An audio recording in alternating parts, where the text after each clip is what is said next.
Hey, we're in Armeria, Colima. We just left Manzanillo, got about 50 kilometers out of town, and popped a tire on the interstate. Actually, there was another car that hit the same pothole, probably 10 cars in front of us, and also busted a tire. So we think we've got it resolved, but we'll tell a little story here maybe once we get home, and safe and sound, and tell the story of what happened and how we resolved it. Right now, I'm waiting on Allie to finish jacking the tire up so we can put the replacement on.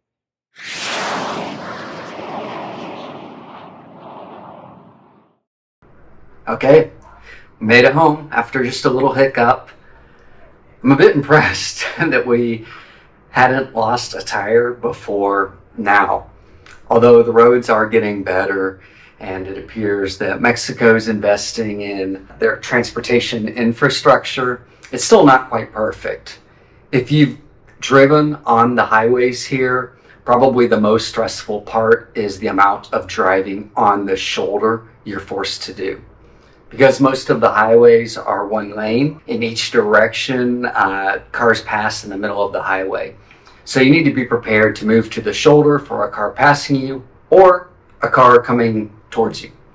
And at the same time, you're avoiding a collision with another car. You need to watch for debris, people, vehicles, etc. on the shoulder, or areas where there isn't much of a shoulder, or for potholes. And sometimes those potholes aren't on the shoulder, but on the road, and you drive onto the shoulder to avoid the pothole.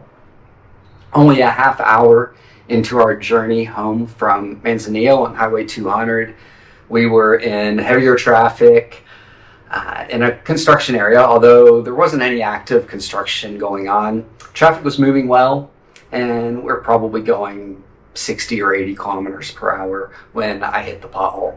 Just no time to react and only brace for impact. And we knew immediately the tire was flat. We pulled over directly behind another car that apparently had also hit the exact same pothole and also lost a tire. As I was assessing the situation, taking photos and a little video of what just happened, a motorcyclist pulled over to help the woman in the car in front of us put on their spare tire. Since Allie was back at the car, the friendly motorcyclist offered to also help her.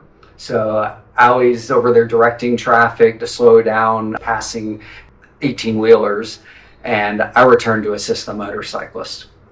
As I took the spare off, I realized it was in just as rough a shape as the recently flattened tire. In the 4 years we've had this car, it never even occurred to me, to check the spare tire to make sure it was good.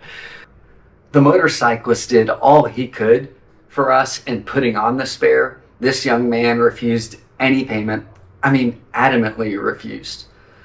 I looked at my phone, and fortunately, the town of Armeria was only about 2 kilometers ahead of us, and there was a wide gravel shoulder road just a few hundred yards up the road. So we were able to move on to that shoulder gravel road and cruise at about 10 kilometers per hour until we got off the highway. I pulled onto the side of the road just off the exit and pulled the original busted, or the newly busted tire, I should say, out of the car. And 30 seconds later, a tuk-tuk taxi pulled over. I asked him if he could give me a lift to a tire shop and then what he'd charge me to take me there and back. He paused for a second and he said, I'll do it for 60 pesos. He had no idea. I would have gladly paid triple that.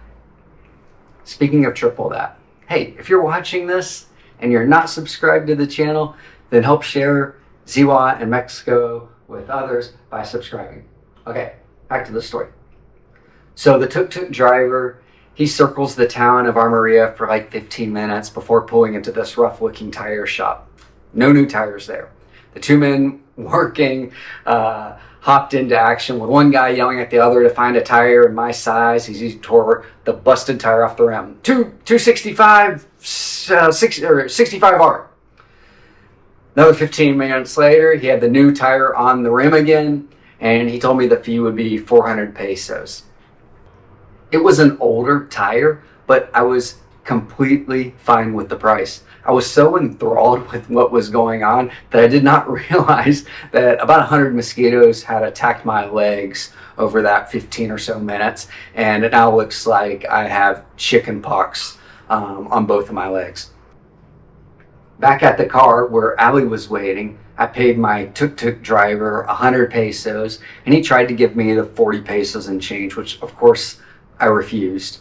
Our 90-minute delay ended up only costing us the 4-year-old tire that I had purchased when we bought the car, and 500 pesos to replace it and the transportation. All things considered, it turned out about as well as it could have.